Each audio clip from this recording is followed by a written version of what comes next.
Hey guys, welcome back to the channel. So I put a poll out on YouTube about 4 days ago asking what is of more interest to you. Please vote below and I will make that the priority for my next video. Well, this is it. This is the next video. The poll is asking whether mining in 4.5 is more important, whether it's salvaging, cross-system delivery missions, or the final option was testing ship components fires in 4.5, and it was a resounding 42% chose the testing ship component fires. And I'm not surprised because we all want to see things burn in game, right? So here it is. There's some bad news and there's some good news. The bad news is CIG in their latest patch on the PTU have dialed in the amount of damage or the rate of fire in ships. So what does that mean? So basically what it means is it's a lot more difficult to actually cause fires inside a ship now, and this was confirmed by CIG themselves and by some of the other testers in the global chat while I was actually trying to test for this video. However, the good news is I managed to do a solo mission in my Corsair, which is a 3 or 4 man crew, and I didn't have to look at the engineering terminal whatsoever, and they've also turned off the wear and tear, so the durability of components going down as you're flying. So that was actually a bug. So if you were just standing there, or if you were just in space not moving or not using your ship at all, then the durability actually was just ticking down for some reason. So that was actually a bug. So they've stopped that now, but it will come back later, obviously, once they dial everything in. But the good news is you or any solo player now should be able to fly their medium to large ship, should be able to do non-combat missions solo. So now obviously if you get into combat or any kind of trouble while you're doing those things, then you're going to have trouble, and that's the same in the current patch 4.4. So without further ado, let's get into the video. Right guys, welcome back. So we ran into some issues with the Argo raft. There was a bug on there which basically didn't allow me to shoot at the components. Every time I shot at the components, it just didn't damage them whatsoever, and I just basically backspaced out off the ship, which is really unfortunate because I really wanted to do a test for you guys. I'm back in the Corsair now. I haven't tested anything just yet. I've had a look around. I've had a look at where all the components are. I've had a look at where the engineering terminal is. I did use it on my previous video, so you can go check that out as well in my previous testing to this one. That's on the channel. But yeah, let's take this bad boy out and go and have a look, because I really want to check and test the time it takes for the components to catch fire. I managed to go and grab a P4 AR, which is a physical damage weapon, and damage to the power plant is now working in a very buggy PTU server. I've repaired the damage. So what I'm going to do, my original testing plan was to basically see how long the power plant can last and not start a fire. Yeah, so let me just see where I need to locate where the fire extinguisher is. Give me a second. Ah, here's one. Right, so fire extinguisher's there. Let's see how this goes. Power plant, Corsair, size 2. It is a Daybreak civilian grade C size 2 power plant in the Corsair, just for reference, yeah, in case you're doing your own testing. Right, I'm going to start my timer. I'm going to start firing. Let me just pull my ammo.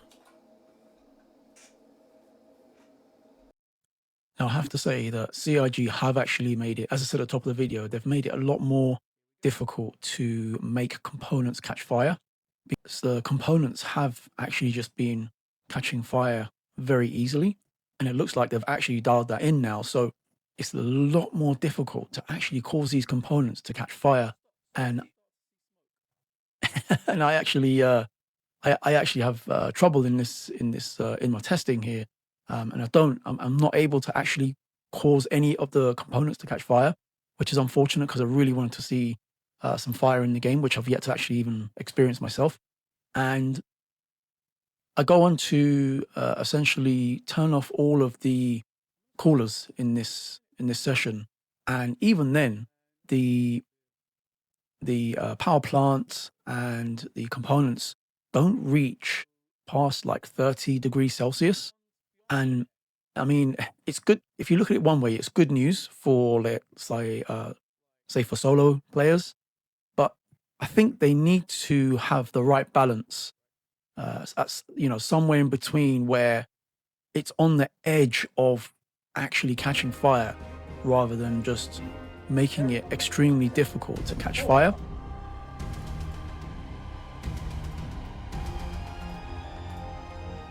Coolers are off. Right. Let's do full power on that.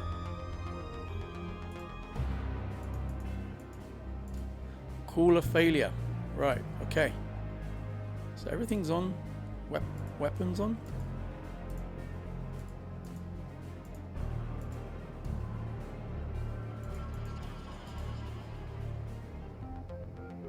Warning damaged. Okay. Right. So I'm going to actually, the only way we can check temperature is this. We'll go and grab this bad boy. Oh wow, what was that? Okay. What?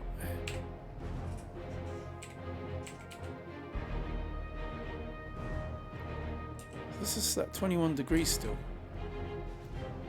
Why is it?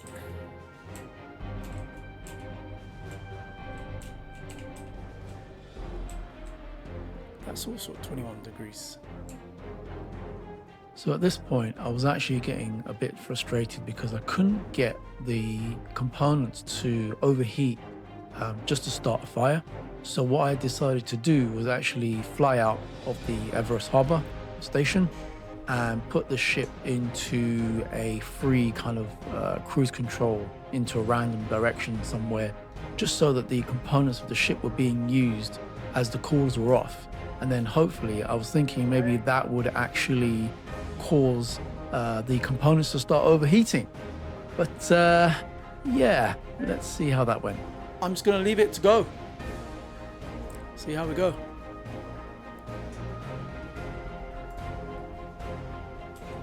Coolers are off.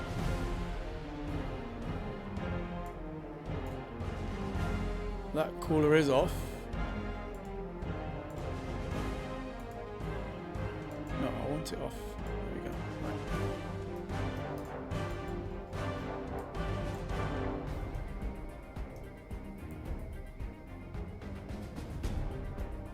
Right, so coolers are off.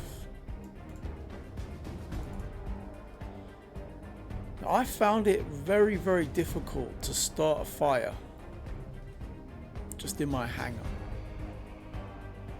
Coolers are off. Life support is at like 4%. Hydrogen fuel is going down now. Temperature should be increasing. Oh, okay. This is good. This is interesting. Look. So shield generator. Let's put that even higher. 23 degrees. They haven't. Alright, it hasn't gone up yet. Okay. For some reason, these aren't going up.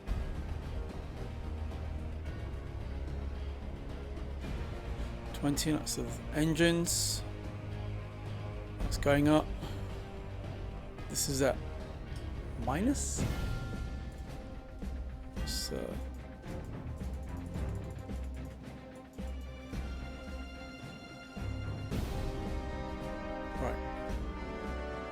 So we can see that the engine temperature is going up. The shield generator temperature is going up. I've turned the coolers off.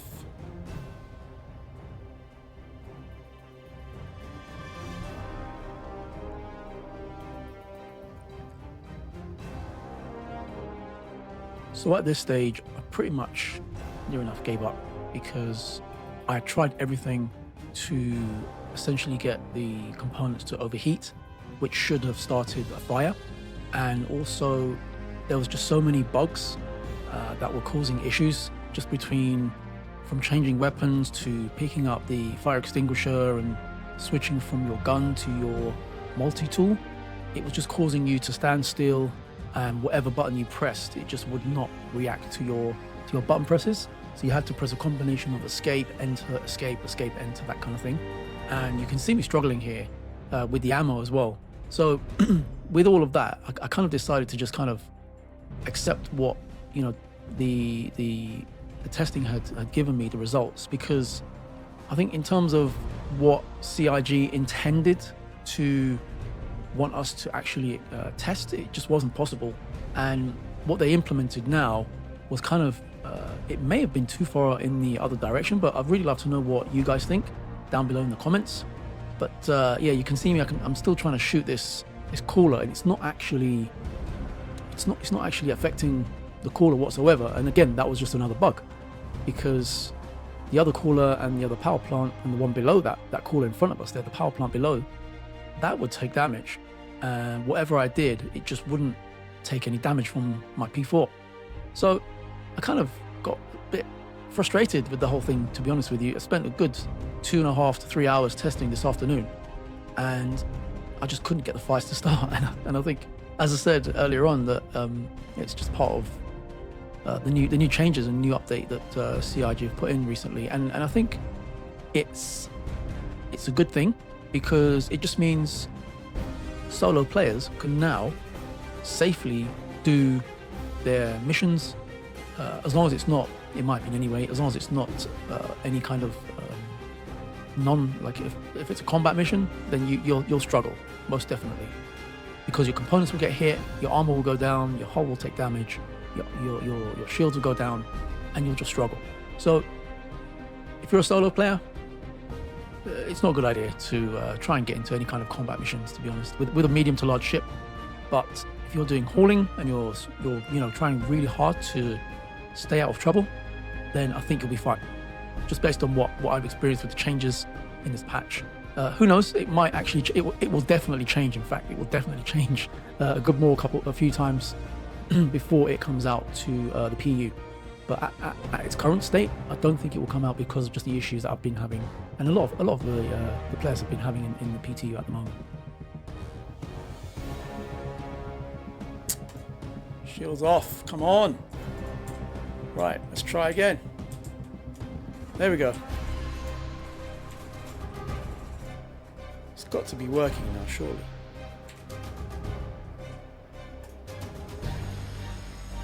Repairs not needed. Shields are off. It just doesn't make any sense.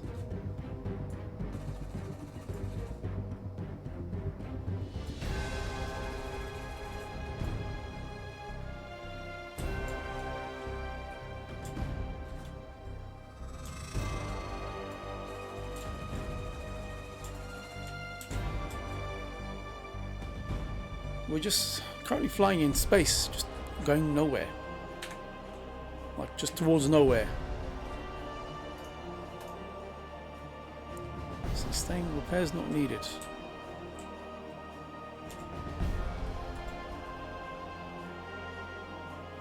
So shields are off.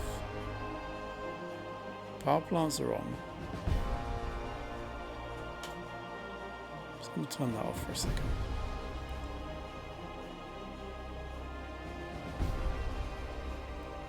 So engine temperature is going up slowly. So I have to say it's very, very difficult to make these components overheat.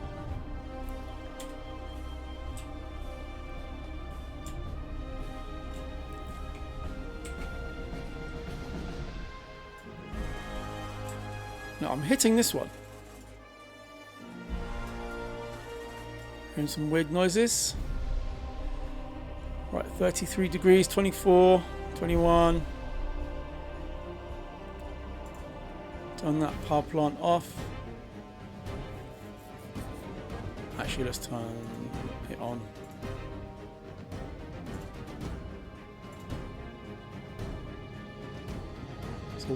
So we've got one power plant now. Engines, shields, radar, life support. So it's taking some pips from the only power plant that we've got left.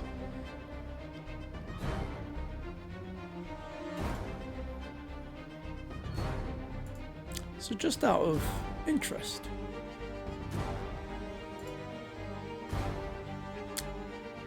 let's do a hauling mission. So pick up at Port Tressler, drop off at Microtech, New Babbage. I think we'll do that. Right guys, so I think that's it. That concludes the testing. I really wanted to cause a fire, but as you saw, I struggled with laser weapons. For some reason, laser weapons, energy weapons didn't work. Physical damage, physical SMG, physical ammo worked. And then there was another bug where physical ammo didn't work, and I had to use a melee to make damage one of the coolers. But all in all, actually, it's good news because CIG have removed the wear and tear for now, and they've made it more difficult for fires to actually start. So solo players that are hauling in large ships or medium to large ships, like for instance the Corsair, then you're going to be okay. You're not going to have to even look at the engineering terminal unless, and this may have been the case before as well, unless you actually go and get yourself into a fight, and then you're pretty much screwed anyway, as you are now in 4.4. So that's good news. Right, I hope you enjoyed all of that, and it was really difficult to get it get the components, you know, to start a fire. I had to check in global chat on the PTU, and they confirmed it as well about the making it more difficult to start a fire. But yeah, if you like this kind of thing, I'm going to continue. Please subscribe, please hit that like button. It really does help me out, and I'll do this, and I want to do this more often as well. All right guys, take care. Captain Turk out. Goodbye.